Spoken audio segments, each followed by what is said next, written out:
See? All right. And we're live. Which type of vulnerability might allow attackers to read the different parts of a server that they should not have access to? A, a memory leak. B, a null pointer dereference. Or C, directory transversal attack. Or D, API attack.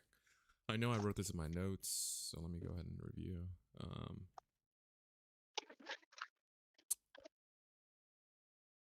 So, which type of vulnerability might allow attackers to read from different parts of a server? So we know memory leak is something within the RAM, right?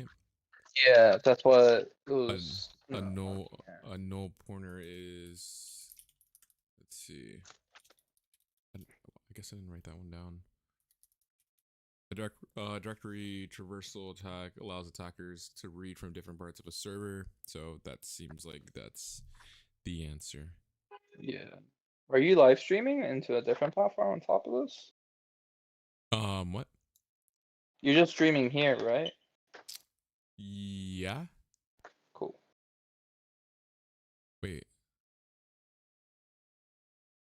Okay, So some so it's saying it's not a directory. Oh, yeah, no, it is. It is. Okay, never mind. I misread that. What is the primary difference between welling attacks and CEO fraud? Do you know what a welling attack is? it's always gonna target a certain type of people. Always. Yeah, Yeah. welling So it's like attacks see and CEO fraud.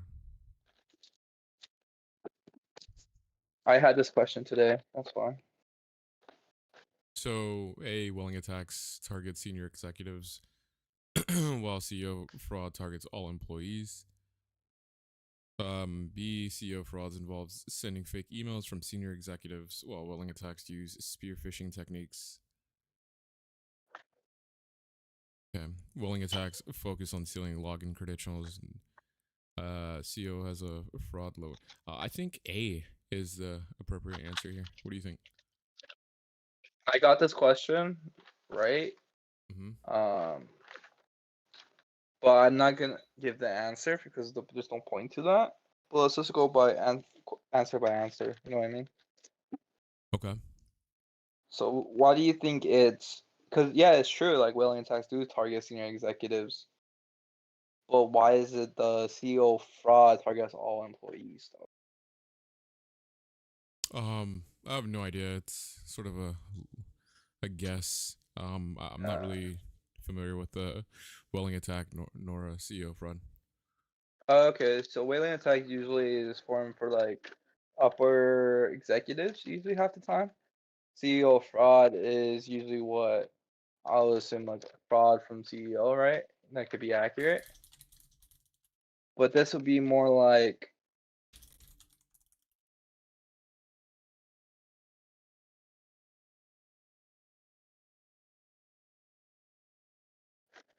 Okay, so CEO fraud, also known as a business email compromise. Oh, okay. yeah.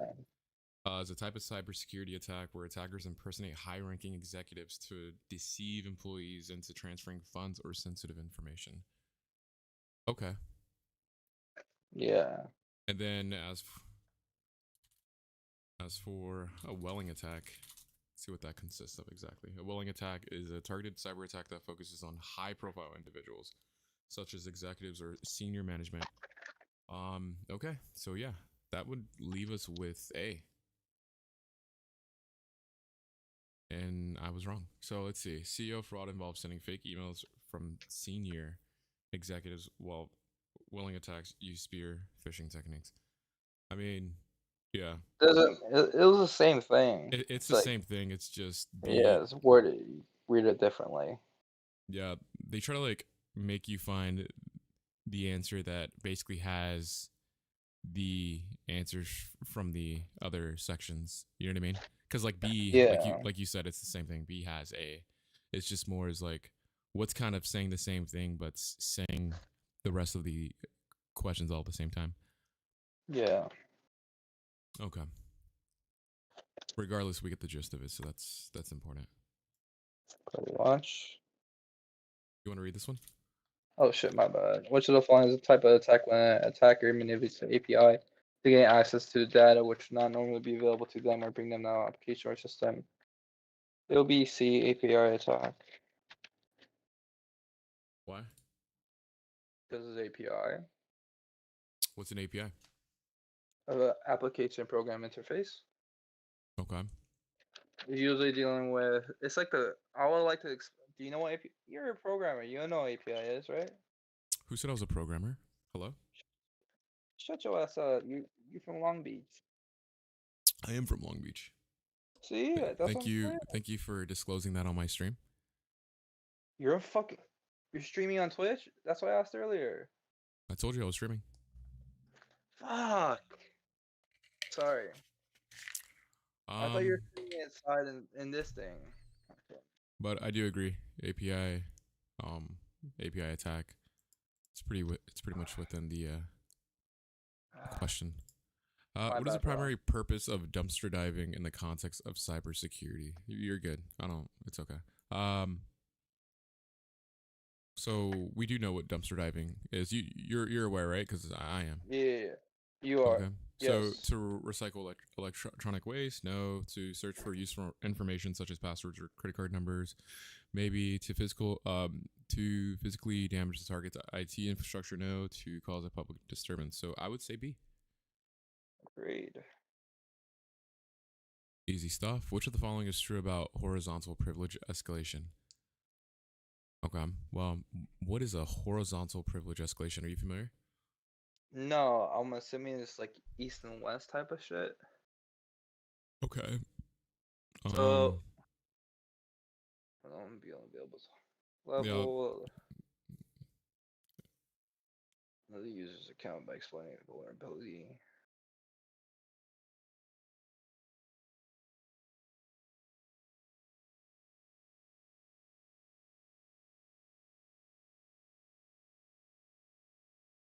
I would think it would be D. D. What do you say? An attacker gains access to another user's account by exploiting a vulnerability. Because Horizontal. privilege escalation is always dealing with a small user or like a lower tier user obtaining higher clearance. I think it was, or that one that's least privilege. Sorry, privilege escalation will be. Oh, it'll be B actually. I An think it'll attacker be gains B. administrative or root access to a system through a vulnerability. Yeah, I can get behind that. Let's do B. So B. Oh, the Fuck. correct answer is A. Wow. I'm pretty sure it's the same thing, right? So, like, an attacker gains access to resources that would normally only be available to a user of a high level. Explanation of horizontal privilege is when one user gains access to resources that would normally only be able or normally only be available to another user at the same level. It doesn't necessarily have to be an administration or administrator or root account. So, in contrast, vertical privilege escalation is when a normal user gains elevated access on the system. Okay, interesting.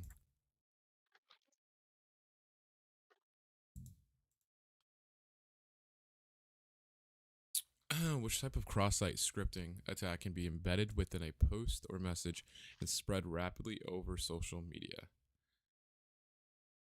Non-persistent cross-site scripting, reflected cross-site scripting, stored cross-site scripting, or disrupted cross-site scripting. So, which type of cross-site scripting attack can be embedded?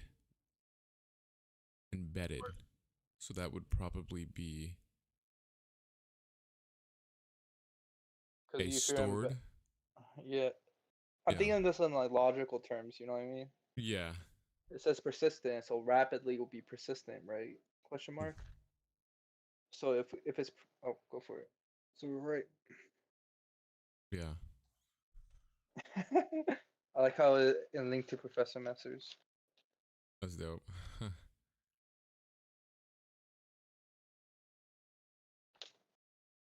Imagine like he has some Professor Messers exam questions too. I wouldn't be surprised. You know, Professor Messer has like really good resources. true. What is a SQL injection attack?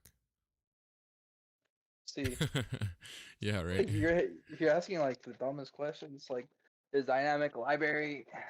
Well, DLL is like dynamic library link, right? Something like that. Yeah, that's exactly what it is. Which of the following describes DLL injection? A type of SQL injection attack used to gain access to a database? Yes. A way to inject malicious code into an LDAP server to gather authentication information. I mean, that B can basically go into A. A method used to inject malform XML into a system. A technique to inject code into an application to execute a new thread. I'm going to go with A. Let's go for it. Let's see what the answer is. And the answer is D. Yeah. Okay, so a technique Uh, to inject code into an application to execute a new thread. Okay. yeah, I was feeling out D because it sounded like a technique to inject. Because A is more based on SQL by itself. LDAP is lightweight directory access protocol, I think. And XML is cross machine language, maybe. So it's kind of D would be my like educated guess, if that makes sense.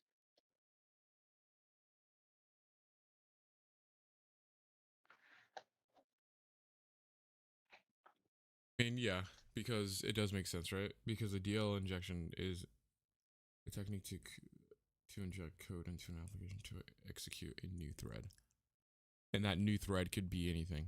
It could be Yeah. D kind of does go with A, B, and C all in one. Yeah. Scroll Ver- down to the wrong answer. Oh, it doesn't give an explanation. Oh, yeah, different type. Oh, it does. Malinformed XML into a XML inject. Different type. Cipher blocking chain. Quantum key distribution. Do you type your notes out? yeah. Well, sometimes I do a mixture of Oh, both. I use ChatGPT to explain what words mean, and then I would either copy and paste or copy from the Anki cards or write it out myself if I know the answer already or the term. nice, nice. Which of the following statements accurately describes a DL injection? We just had this one. DL injection So is you got a way to SQL code XML. It was a way to inject code into an application to have the application execute the code for the attacker. Yeah, OPLGC? yeah, I think so. C too, because C basically corresponds into A, B, and D. Essentially. Essentially, yeah, because it's like it it executes a code that could um hmm yeah, it can execute a code that could either be SQL or XML, right? Yeah. So yeah, to Yeah, see. right. DL injection is a way to inject a code into an application to have the application execute the code for the attacker. Explanation: the DL is a technique used by attackers to inject code into running processes. This code can then execute in the address space of the target process and have access to its resources. The attacker can use this to perform malicious activities such as capturing sensitive information or taking control over the system. Um, okay. Did you pay for ChatGPT? You can. There's like a $20 little fee if you want to get access to ChatGPT 4. It's more reasonable. But I think ChatGPT 3.5 is good enough. So yeah, Nice. I used to pay for ChatGPT up until I realized it was a waste of money. Nice. How long did you pay? Like 3 months? I'm assuming. Just a month. I tried it out for a month, and I'm just like, okay, this does exactly what ChatGPT, the free version of ChatGPT does. So I just figured it was a waste of money. Got What is it. that? What is LDAP used for? I think you mentioned something about LDAP. Do you know? Are you familiar with that? Lightweight, lightweight directory access protocol. I believe that's what it was. I'm trying to look for it right now. I don't don't know what that word at all means, so I'm gonna have to research it.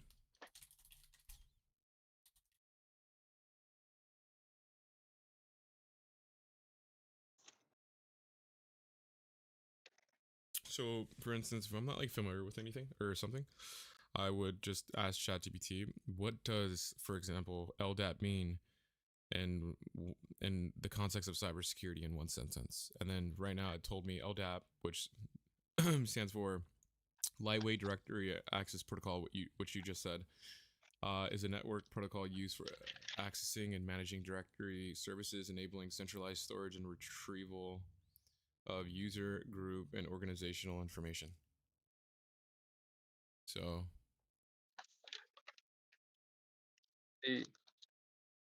No.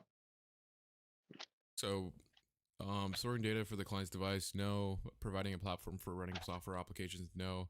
Storing authentication information for users, sounds about right. Transferring data between different types of devices, no.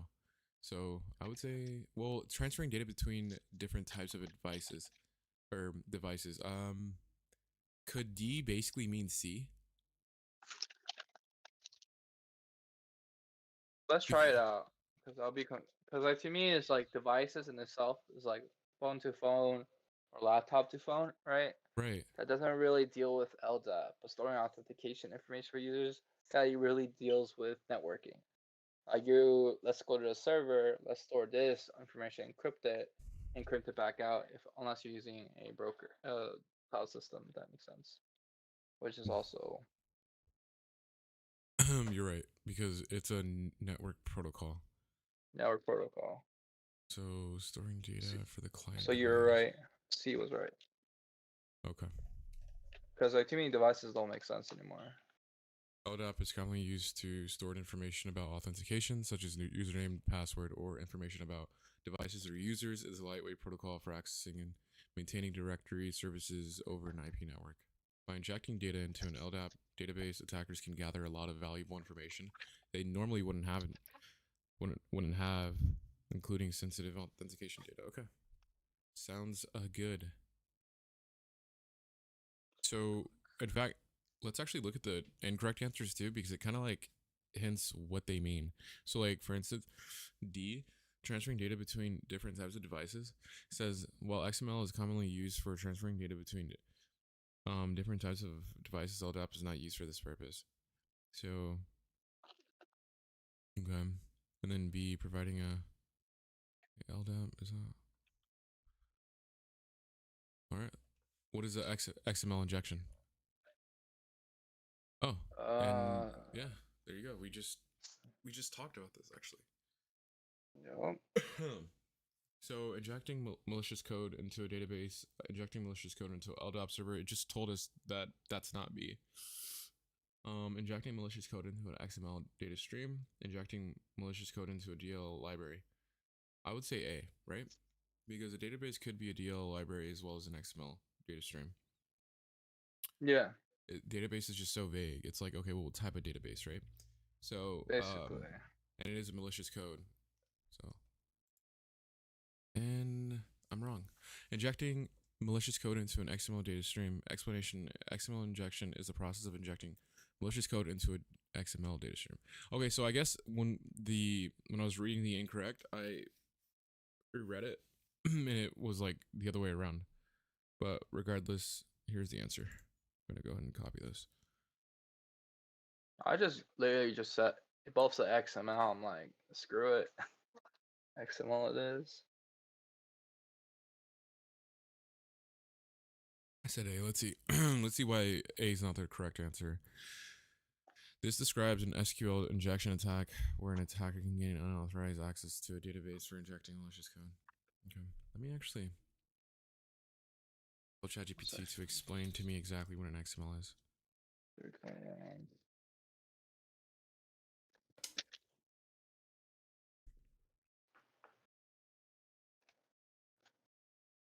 So an XML stands for Extensible Markup Language.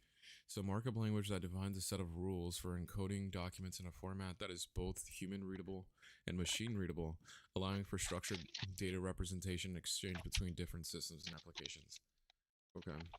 It's like HTML plus certified.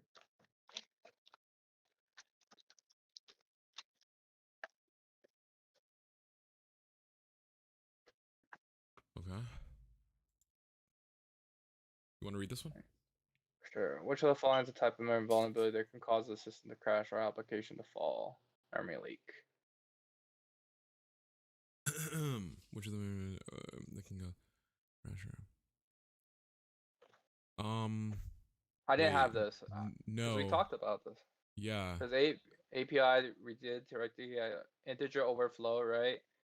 Uh And huh. memory vulnerability that can cause the system to crash or application to fall is either integer overflow or memory leak. But I'm. I think it'd be A then. Yeah, I think integer overflow because memory leak has nothing to do with applications failing. Yeah, memory. But then it's like memory is type of RAM, type of which defines a type of memory vulnerability. Yeah. So which type of okay? Which of the following is a type of memory vulnerability that can cause? So they're all memory. They're all memory vulnerabilities, right? But which one can cause a system to crash? Can a memory leak cause a system to crash? I don't think so. But an integer overflow can. Let's do it.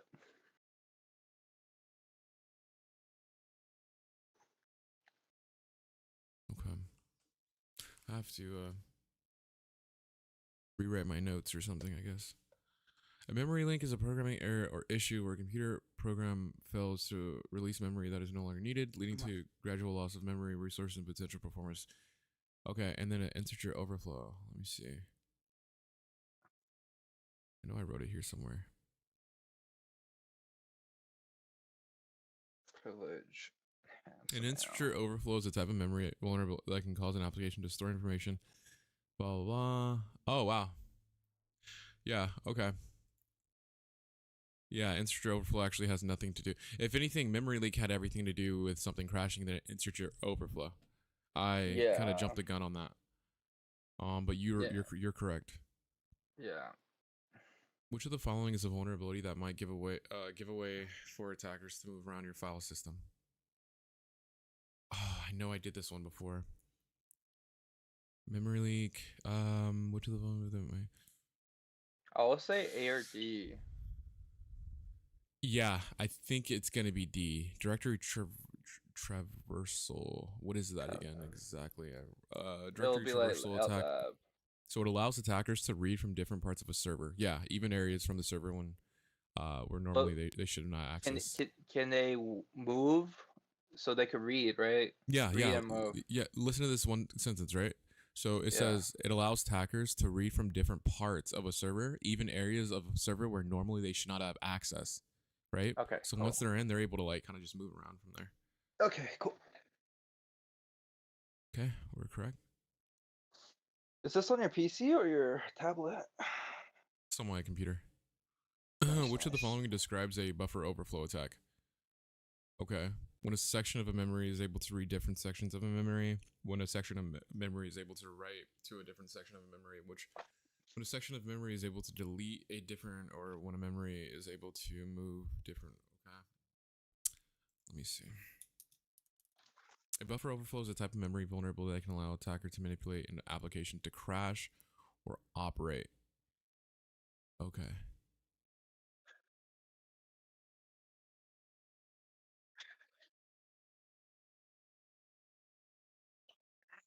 When a section of memory is able to write to a different section of memory.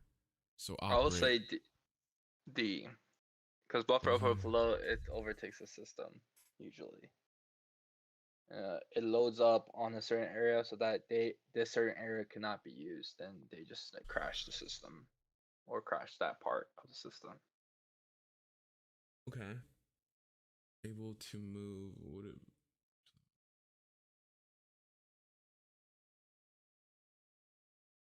I'll say B. Cool. Let's see it. Nice. Yeah. So a overflow attacks occurs when a section of memory writes or overwrites data into different sections of memory. All right. Which of the following best describes a time of check to time of use attack? Huh. Never heard of it. It's in section 1. It's very briefly talked, and Is that's this why part it of the doesn't. objectives? Yeah, Okay. like it goes by check section 1, section 2, section 3, section 4, section 5. So we're pretty much in section 1 of CompTIA Sec Plus Right. uh thingy with Jiggy, whatever.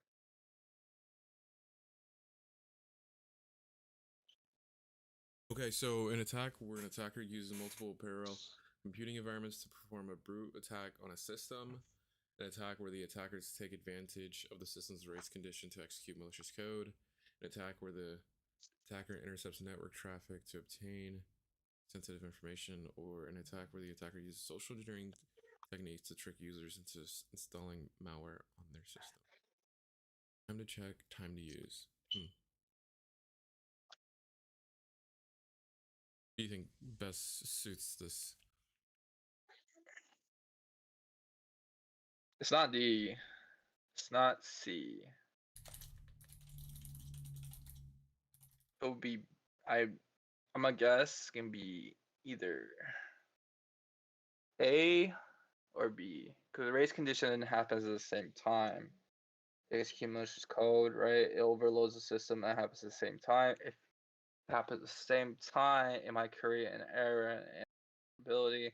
Multiple parallel computer environments to perform brute force attack on the system. I think it'll be A then. Okay.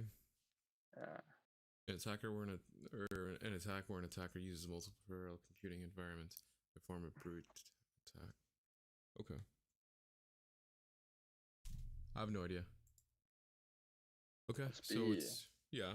So So my it's first choice was right. Fuck. yeah. But it's an attack where the attacker takes advantage of systems race condition to execute malicious code. Okay. Do you know So what race condition is? no.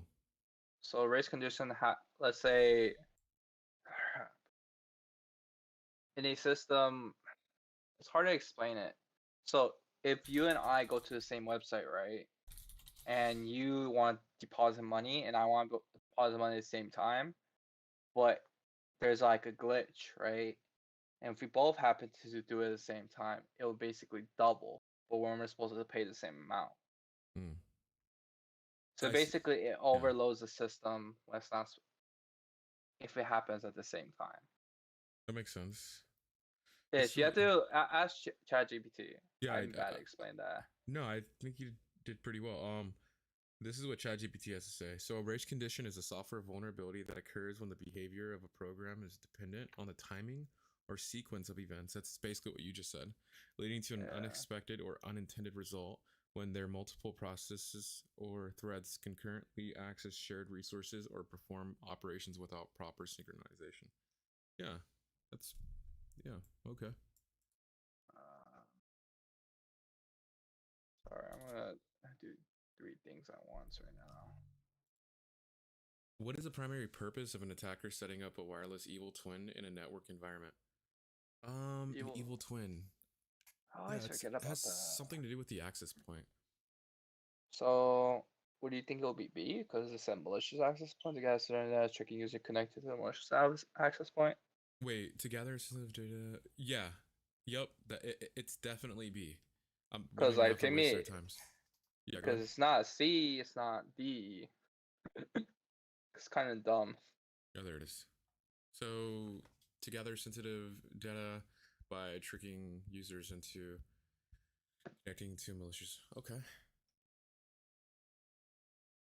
Which network access control mechanism can help prevent unauthorized access to your network through a rogue access point? Oh, um, I don't know what it's whip it's is. it's either WEP or MAC filtering. Wait. Which network access control mechanisms can prevent unauthorized access to your network through a rogue? Oh, that's WPA2 encryption, because WEP is just a lesser form of security than WPA2. WPA2. Yeah, And we and there need WPA3, which is the better form of WPA2. and then MAC address filtering doesn't really It's just help when you're unauthorized access to your network through a rogue point. it's 802 basically 8021 because is like like a Bluetooth, right? 802.1x is like basically authentication protocol.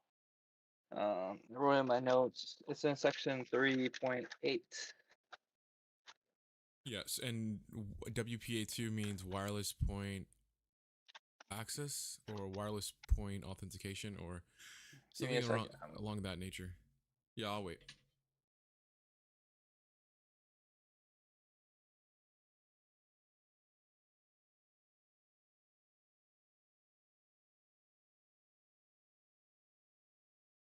Continue. Sorry, my mom called. Oh no, I'm waiting on you. Oh yeah, I'm back. I'm back. Okay. So what were we discussing again? So I'm gonna go with D. And See, wow, let's see. I felt. Let's see. Maybe it'd be different. Uh, A02 A02 is a network access control mechanism that requires users to provide a username, password, or other types of authentication before being allowed into the network. This helps prevent unauthorized access to the network if someone connects to a rogue access point, as long as the network is running. Okay, well Right. let's see D, right? So it's wrong because WPA2 encryption is a security protocol that protects the data transmitted over a wireless network when it provides better security. Yeah, and it provides better security than web. It does not specifically address the issue of rogue access. Oh, okay. So it's the same thing in terms of like on of what is it? In the sense of help preventing access to your network, but not in the sense of a rogue access point. So we need to clarify what a rogue access point even is. Oh, I know what a rogue access point is. What is it? It's basically unauthorized person to get into your system. So it's basically man in the middle, or like you're able to access a network with this certain MAC address or a certain device. It's just basically a penetration from the back end. So ChatGPT is saying a rogue access point is an unauthorized wireless access point that is set up by an attacker to mimic a legitimate network, Oh, enabling them to wrong. Cool. intercept or manipulate network traffic and potentially gain unauthorized access to connected devices. Okay. So WPA2 is the same in the sense of security, like you don't want people on your Wi-Fi, things like that, but not in the Yeah. sense of a rogue access point where someone's trying to access and gain your data for or just gain your, acquire your data. So Mm-hmm. that's interesting. For some reason I just paired 802.1 to like some sort of Bluetooth. Bluetooth is no, I have no clue what protocol or they use. I just skipped over that actually. Okay. Let me copy this. And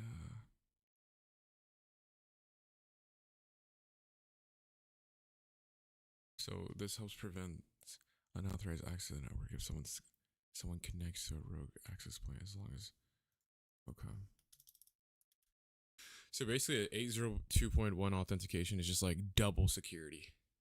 Like Absolutely. WPA2 is good for just security purposes, but like it enables a different form of security that you also have to defend. Mhm. It's really cool. What is the primary objective of an attacker using blue snarfing on a Bluetooth enabled device? Okay, well, here comes the Bluetooth questions. Yay. Blue snarfing. I remember this question yesterday. Blue snarfing.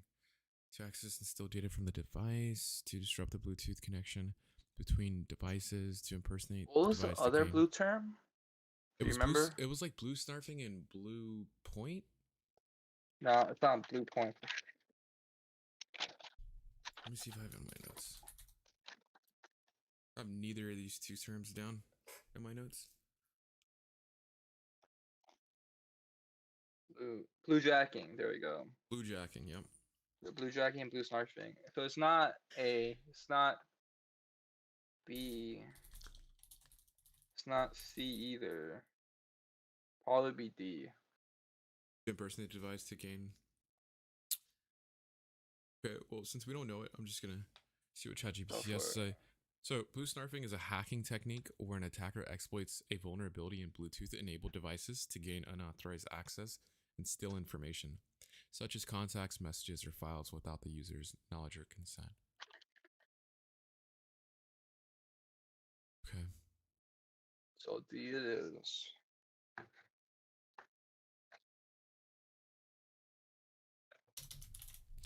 Then you said blue jacking. I want to get that term down as Yeah. well. I think we're going to get that question here soon. Blue jacking is a harmless practice where an individual sends unsolicited messages or business cards to nearby Bluetooth enabled devices, exploiting the But device's discoverability feature to initiate communication without unauthorized access or data theft. You know those pranks where someone would like airdrop you a photo and you're like in a yeah, I public was about to area? say the same. I was Is about to that say the same thing. is that basically blue jacking? Not bootjacking because it's already authorized, right? Like Is it between authorized? Apple. Yeah, Yeah, because yeah, true. it has a similar effect to it, right? Right. You we authorize Apple authorized to Apple products, right? So since it's already in a vicinity, right, with authorization without the user, they forget to turn it off or they left it on for airdrops, right? Right. That's so true. And and then they get unsolicited dick pics, for example. I mean, Could you imagine if someone walked up to you, you like perform this prank, and someone's like, "Are you blue jacking me?" I'd be like, hey, have you been studying Sec Plus too? Yeah, right. Are you setting Sec Plus, and then you guys just become like best friends? For real. Um. Okay. Whoa. Wait. Okay. So, all right. D's not the right Okay, answer. Yeah, because it's so not these, doing anything in. Okay, honestly, I kind of blanked out. You said D. I read out the question, and my brain went poop for a moment. But when we read blue jacking, or sorry, blue snarfing, it says when a technique where a hacking technique where an attacker exploits a vulnerability. So it has nothing to do with impersonating, because yeah, it's just I an got it wrong because unauthorized access. yeah. So to access and steal data from the device, blue snarfing is an attack where an attacker accesses data. Yeah. Okay. Both of our brains just kind of like turned off after I read the Oh yeah, I've question. been studying. What is the primary objective of an attacker using bluejacking on a Bluetooth enabled device? Well, okay. I knew we were gonna get this answer or question. So you know the answer, right? Yeah. So to access and steal data from the device, to send unsolicited messages to the device, that one sounds likely to be the answer. Or to disrupt the Bluetooth connection between devices, or to impersonate the device to gain unauthorized access to networks. So I'll say B. Cool. Same. Cool. Imagine we got it wrong. I would probably find a new study material. What is the primary goal of a wireless dissociation attack on a Wi-Fi network? Like, Dissociation is disconnect. yeah, it's disconnect the Uh, device from the Wi-Fi repeat network. I mean, it's interesting. It's interesting, it's like right? dissociate yourself, right? If we break down the words, you're avoiding or like you are getting away from it, right? So forgot that word. Symbolism. It's not symbolism. When a word is similar to another word, Yeah, it's like it's like yeah, context clues. yeah. Essentially, that's what I'm trying to say. Yeah. So I'll be like C maybe. Okay, Uh, yeah. Put that. but what's the point in that, right? Why not just DDoS them? Why do a Is it? wireless dissociation attack? Let's see. A wireless disassociation attack is a denial of service attack that targets devices on a Wi-Fi network. Okay. Yeah, we get You're that. still DOSing them. You're not Yeah. DDoSing them. Yeah, exactly. It's like, why make this term? So it's causing them to lose their connection to the access point. This attack exploits the vulnerability of unprotected management frames in the original 802.11 standard, allowing the attacker to send disassociation frames to the access point and cause devices to lose connect. I mean, but like, why even add that term, right? Why not just say DDoS, right? It's a DOS Or, attack. Why are yeah, we calling it dissociation attack? Like, what does this because attack in particular really do that's different from just the DDoS term? maybe I could give an example, right? Maybe we had a rogue access point, right? Mm. So we kick like person A off the network, right? And we as person B is the bad guy, and we impersonate person A. So we're the rogue access point. We are the infiltration. We represent A, but we're not actually A. Ah, I So see. we're So we're dissoci- disassociating them and turning off that part of that network to basically impersonate, and because we're not just trying to turn off their network necessarily, it's really just to disconnect them so that way we can come in and get the data essentially. essentially that's what I would think of it, because we're still denying of service of something, right? Yeah. But you don't want to denial of service like a bank, right? Let's say we're a black hat hacker, or and then we're trying to get money from them. You don't want to do a denial of service. That just like ruins it, right? You want to get the employee. You want the high level cybersecurity person to infiltrate it Right. and like take the information and get the fuck out. Makes sense. I was trying to add context, by the way. I was in because when you're ranting about like the situation, I'm like, there is a reason why they add these questions, but not to like the full context that we need it. You know what I mean? Right.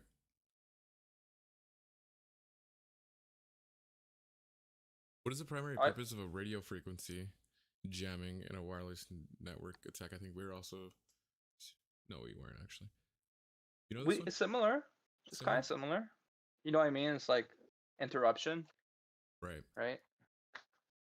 So, Because like, yeah, go ahead. go for it first, and I'll say it. So radio frequency jamming in a network attack. Okay. Um, steal data from devices to disrupt network, single to noise to impersonate, gain unauthorized access. I think D could be it. Yeah, I would agree too, but then because can't D basically go with B and yeah, I was thinking the same thing. So that's why it's like this question's kind of hard for me. Because like jamming? if you're jamming someone, it means that you're protecting yourself. There's that, or someone you're attacking someone, right? Yeah. So, um, it's definitely not impersonating, That and yeah, to steal data, and it's definitely not just stealing data. I don't think that's like yeah. the primary instances with it. And to disrupt the network by decreasing the signal to noise ratio. Which is true. That's That could be it. Or D, to gain unauthorized control. Yeah, it's B. 100% it's B. I mean, because listen to D, right? To gain unauthorized control over the Wi-Fi access point. Where but then how can you access the Wi-Fi expense if we're jamming it? exactly, but that's not what the RF jamming wire it's particularly for. It, Yeah, it's to disrupt the network by decreasing the signal to noise ratio. And I mean the signal to noise, right? It's within the name. yeah, Uh, the radio frequency gives off that signal to noise. yeah. Yeah. Okay. Sweet. I'm gonna use the restroom. Be right back. Okay.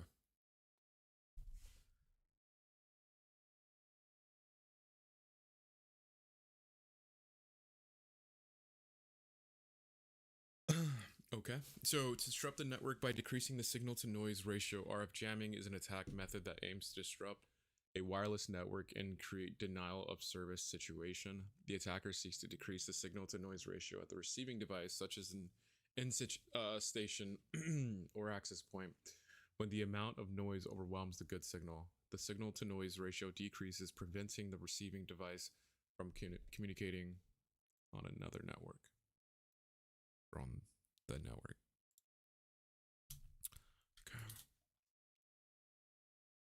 Okay. Which of the following is a primary security concern associated with both RFID and NFC technologies? Well, don't know what neither of these two are.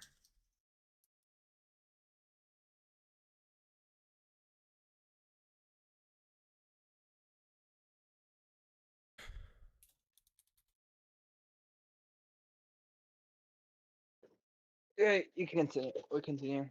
Are you familiar with RFID and NFC technologies? Yes. Okay. NFC is like credit cards, Apple Pay, whatever. NFC. RFID is more like you are going inside a building. Okay. I What do you think the answer here would be?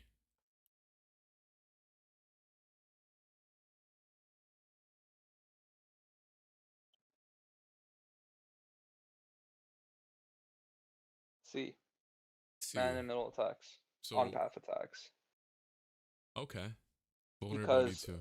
Mm-hmm. because you know how you can have your credit card, for example, NFC is you have your credit card has NFC technology, right? Okay. And then if someone has a scanner, NFC scanner on it, they could just scan your wallet. And then when they scan your wallet, they could take the information from the credit cards and it reads back the, and then you just steal all the information.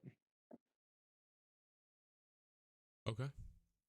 Well, I think it would be A then, if I was to use that logic. Yeah, it would be A. No, no, no, no. This is hard. What do you think the answer is before you show the answer? Um, I have no idea. I don't know what any of the Oh, two are. oh, you. Okay, okay. So RFID, radio frequency identification, is a technology that uses radio waves to wirelessly identify and track objects or individuals by attaching or embedding RFID tags. So, for example, an RFID tag can consist Dog. of a microchip and an antenna, which can store and transmit data. Okay, so then the NFC. You mentioned something about so NFC means near field communication. It's a short range wireless communication technology that enables contactless data exchange between devices when they're in close proximity. Okay, so then we have data leak due to weak encryption. I don't think it's a matter of weak encryption. Um, uh, susceptibility to deny of service attacks. I don't think it's susceptibility because they're not really denying any real service, sort of like using the service. Vulnerability to the man in the middle attacks could be that because man in the middle is essentially someone No, that yeah, is sort of in the middle grabbing your data for its own agendas, and that could correspond within the NFC and RFID. Risk of yeah, unauthorized access to backend database. I mean, that's completely irrelevant. So I would say C2. yeah. Wait, hold on, hold. Oh, Whoa. Okay. oh, damn. That makes sense. The denials of service attacking resulting from interference or jamming of frequencies associated with their communication. That makes sense. That is true. But what's the point? Like you need to steal. But like NFC says is a short-range wireless communication technology that enables contactless data exchange between devices when they are in close proximity. It says nothing about DDoSing or DOSing at all. So this Um question is kind of off-ish, but it's linked to Professor Messer, which is gonna be right. You know what I mean? yeah. See what? Can you click on the link and see what's up with it? I mean, it's yeah, sure. I think Sorry. it's just the way he words it. I believe is the answer. So Cause RFID okay. stands for radio frequency identification, and it's technologies that you'll find in many different places. It's inside the access cards we use at work. Okay, you may find that it is on an assembly line to be able to track where a particular component may be. There might be even RFID tags put in your animals or your pets, so that way you can track them. It is a technology that is used to for anything that you might want to track. Here's one type of RFID tag. Holy shit. They're putting RFID tags in dogs. That's pretty funny. You didn't know Um, that? I mean, I've heard something about like tracking and putting a chip into like a dog's collar or something like that, or even like a frontal layer of their skin. But I didn't Yeah. know it was an RFID exactly type of thing. It's right next to the grain of the rice to give you an idea of how small some of these things can be. Although many RFID implementations are unidirectional in communication, there are some RFID implementations that do provide for bidirectional communication. And although this RFID tag does not have a battery, there are some RFID tags that do support powered implementation. There's so much context behind what an RFID is. That's so interesting. It's not just some sort of jamming service, or sorry, not jamming service, but some sort of uh, GPS service. It's more than that. So much more than that. Um, Because I think, forget, you know, like those tags that you get into apartment access or like your gyms. I think that's oh right, that's an RFID based. 100%. That is has to be. Yeah. Okay, And then this talks a little bit about NFC. So Bluetooth also uses NFC to simplify the pairing process. So instead of having a pin numbers and turning on the pairing process, you can simply move your mobile device near the Bluetooth device and it will automatically pair. Okay, so that's an active NFC. But like, what does that have to do with DDoSing, right?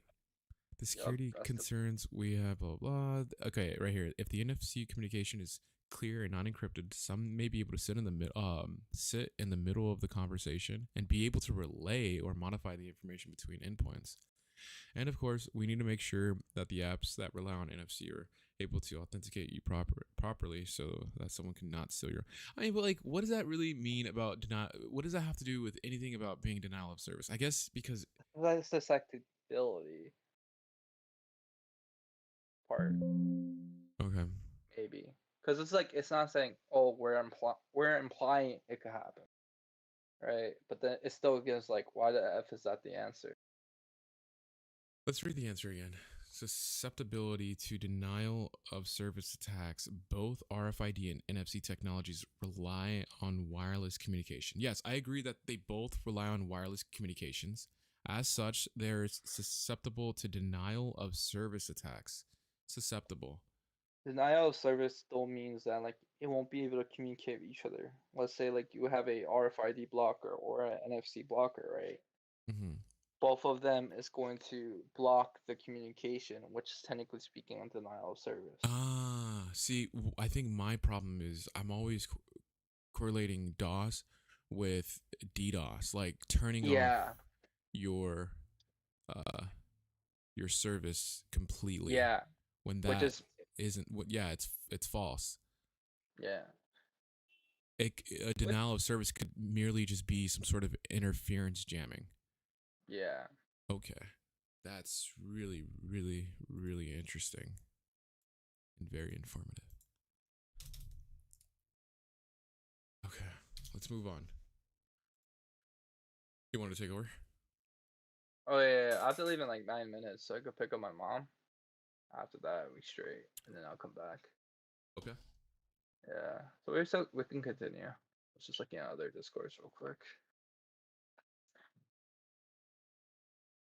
What is We a know the common answer. use of NFC technology in mobile devices? Remote access to secure database? No. Long range wireless communication? No. In fact, for an NFC, you have to be up close. Contactless payment and simplified Bluetooth pairing? Yeah, actually. Encrypting communication between devices? No. So I'd say C. Same. Okay. What is the purpose of an initialization vector? Ooh, I've done this one. Um, to store password hashes in a database, maybe to provide a unique identifier to each user. No, that's like that's it. That is like a hash though. To add randomization to the encryption process. That's assault. No, to authenticate user during the login process. IV encryption. It's either Since A you or know D. here I, D. A or D. I forgot.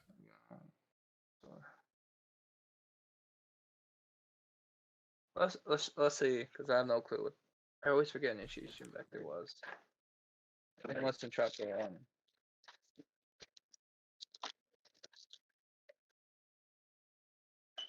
Okay. So I'm gonna say A. Fuck. Cool.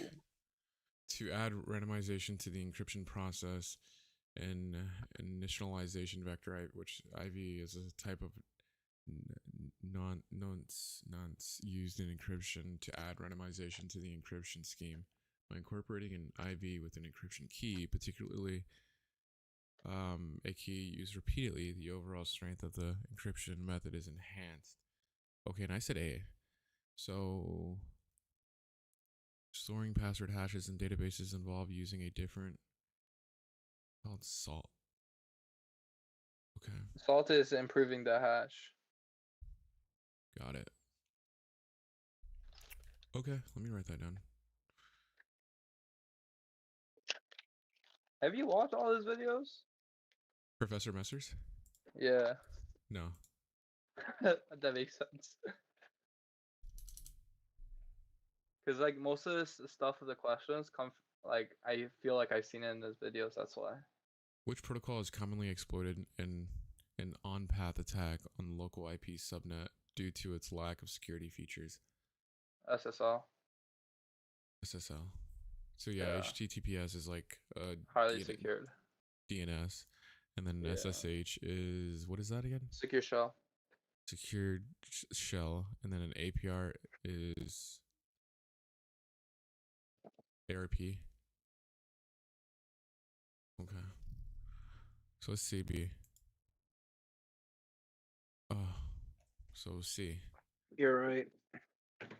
No, I wasn't right. I just was trying to figure out what the word even means. Yeah. Let me write these down.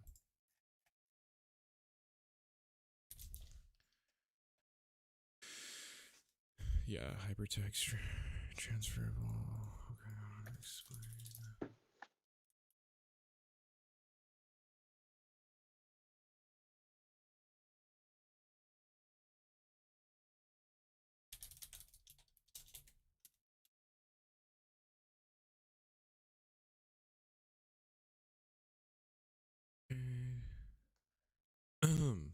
Yeah, so transmitting encryption. Okay, and then SSL as a secured socket layer is a cryptographic protocol that provides secure communication by encrypting data exchange between a client and a server, ensuring confidentiality and integrity. Right, that is true, and you can use an SSL on your DNS or your ARP. The ARP is a address resolution protocol. It's a network protocol used to map an IP address to a corresponding MAC address in order to facilitate communication between a device on a local network. And SSH is as you say, a secured shell. It's a network protocol that allows secure remote access to systems over an encrypted connection, providing secure command line Yeah. access. Terminal. AKA.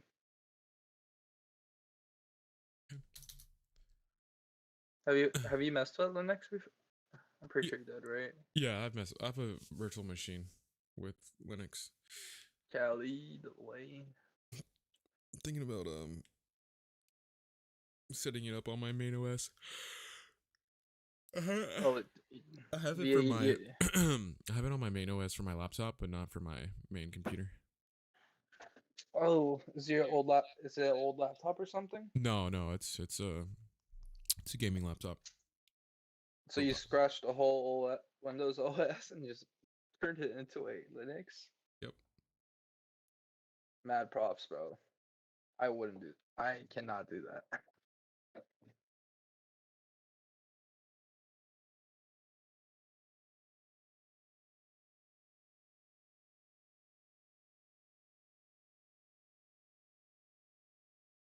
Okay. In an ARP poisoning attack, what is the primary reason that the attacker can send an unsolicited ARP response message to a victim device? Wait. uh, what is the primary reason that the attacker can send an unsolicited ARP response message to a victim's device and have it to be accepted? So again, an ARP means an address resolution protocol. It's a network used to map an IP address to a corresponding MAC address. But in this context, with an ARP poisoning attack, the primary reason for this attack is for let's see, the victim's device firewall is disabled. The attacker has compromised the victim's encryption keys. ARP lacks built-in security features. The attacker has disabled the router security features. Okay. So it has to do something within their like network or like router. The attackers, because again, it means in order to physically move between devices or like the attacker has compromised the victim's encryption keys.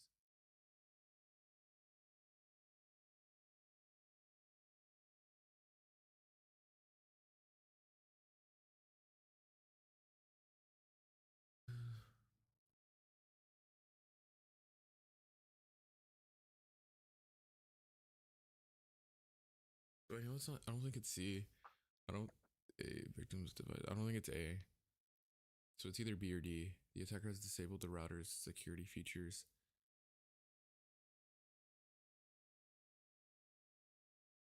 Go for it. I think it's B. Fuck. Let's see. ARP lacks built-in security features. Address resolution protocol. Poisoning attacks are responsible because ARP lacks built-in security features such as an authentication or encryption. This allows an attacker to send unsolicited ARP responses messages to device on the local subnet.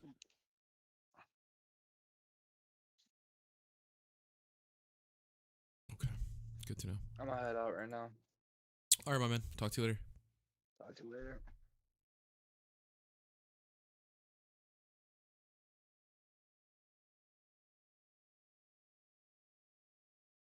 Do a few more and wrap this up. What is the main consequence of a successful MAC flooding attack on a switch? Okay.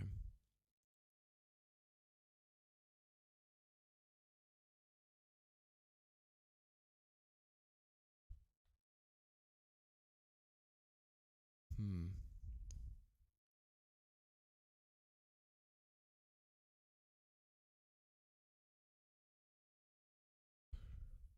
The switch becomes a multi-port repeater, broadcasting traffic to all connected devices. The attack gains complete control over the switch. The switch stops functioning entirely. The switch's MAC address table is reduced. I think maybe B. The switch becomes a multi-port repeater. Maybe A. Okay.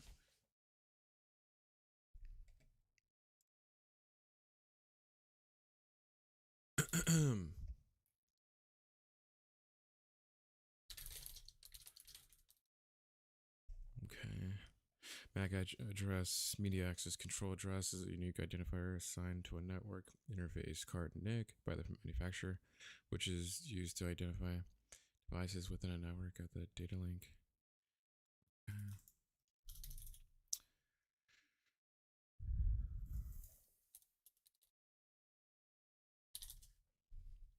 See if ChatGPT can simplify this a little bit. MAC flooding is a network attack.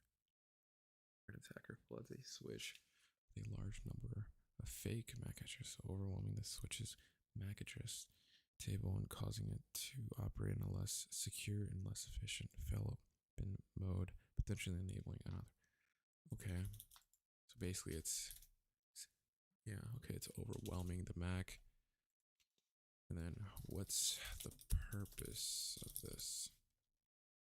Purpose of MAC flooding attack exploits the vulnerability of a network switches disrupt. The consequences of MAC flooding include congestion, performance degradation, and potentially security breaches.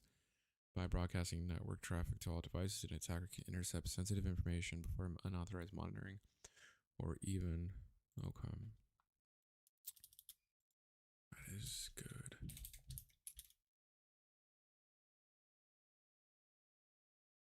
Which of the following describes a possible consequence of MAC address cloning.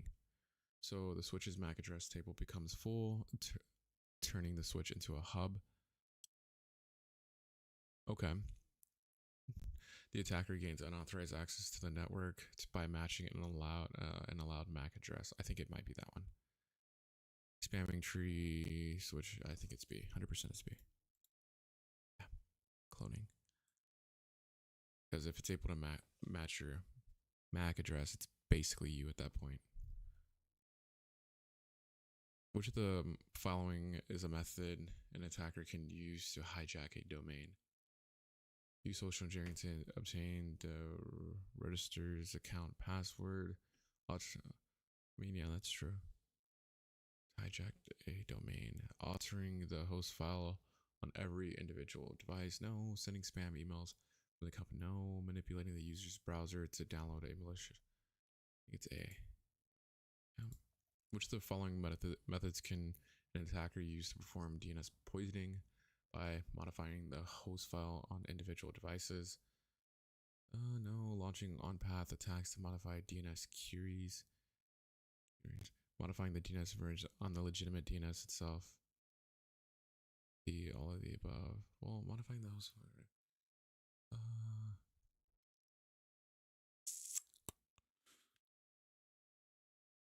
So which of the following methods can an attacker use to perform DNS poisoning? DNS poisoning. Domain network service poisoning. So modifying the host file on individual devices. No. Launching on-path attacks. No. Modifying the DNS. I think maybe C. It's D. All of the above. An attacker can use several methods to perform a DNS poisoning, including modifying the host file on individual devices, launching an on-path attack to modify DNS queries, and altering the DNS. So, do DNS. DNS domain network services, decentralized hierarchical name system that translates human readable domain servers such as okay. Yeah. All right. Oh, domain, not domain network, domain name. Actually. Then do DNS poisoning.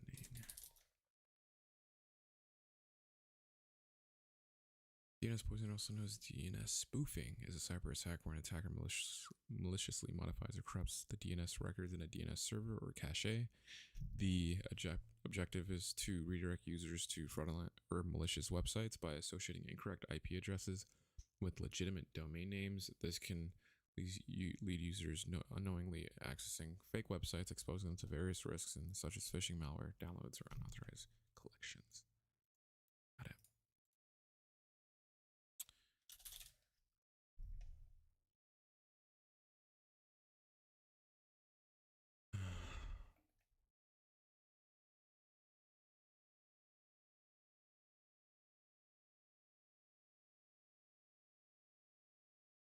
Okay.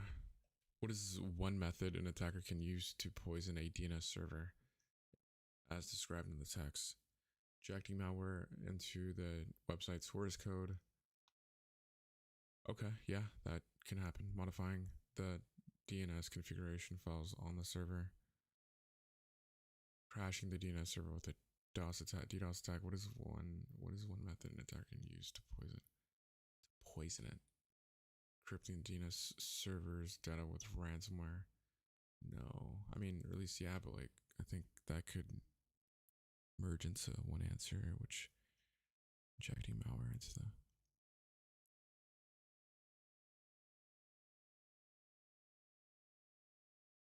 I'll say A.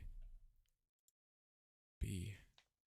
Modifying the DNS configuration files on the server. An attacker can poison a DNS server by accessing. I mean, I guess B can go into one because you're injecting something. You're injecting an attack, and it already says injecting malware. So that attack could be malware. So B would be the right answer.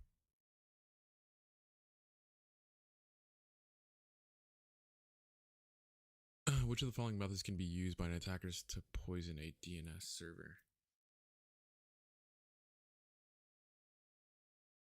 Modifying a host file of each individual, performing an on path, modifying the DNS information on the legitimate DNS server itself, gaining access. C. Is C. Okay.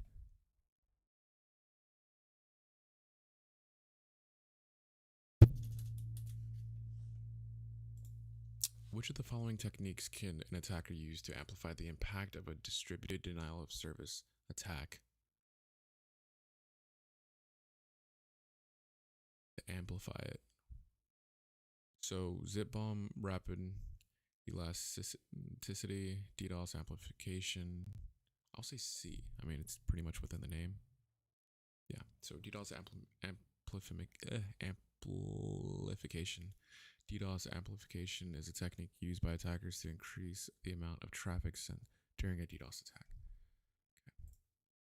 Which of the following is an example of an application denial of service attack? A botnet launching a massive DDoS. Wait, which of the following is an example? Okay, a botnet launching a massive DDoS. Yeah. Creating a network loop by plugging no, pulling the power no, sending as no. A.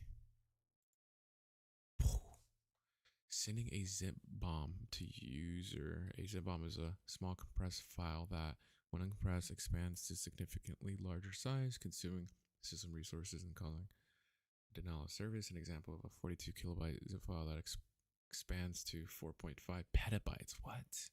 When uncompressed, which can overwhelm the storage on a computer. Wow.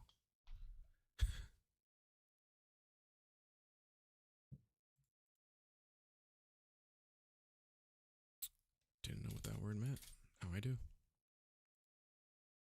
What is an example of a denial of service attack in operation technology environments? Creating a network loop by plugging no, a water line break, no, an attacker causing the power grid to stop operating, no, a botnet causing a website server to be overwhelmed.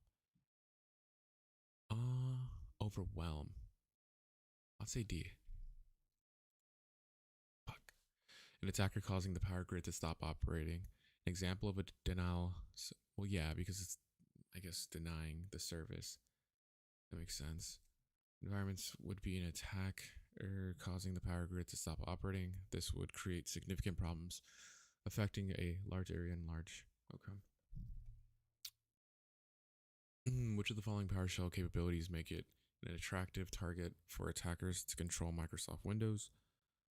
You can only run PowerShell specific scripts, access to Active Directory and modification of files, and the file system limited functionality compared to the normal Windows command line, and ability to run executable from the PowerShell command prompt.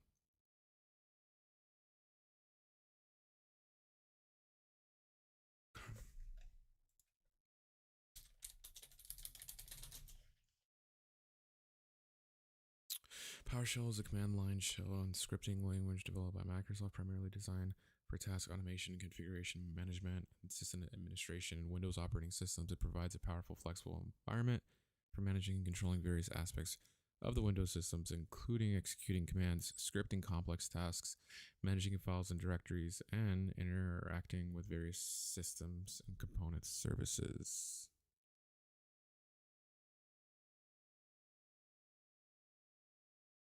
Okay. B. Access to Active Directory and modification of files in the file system. PowerShell is specially built command line for Windows, which can extend the functionality of the normal Windows command line. Attackers find it attractive because it allows the administrator or administer the system, access Active Directory, and modify files in the file system. All right.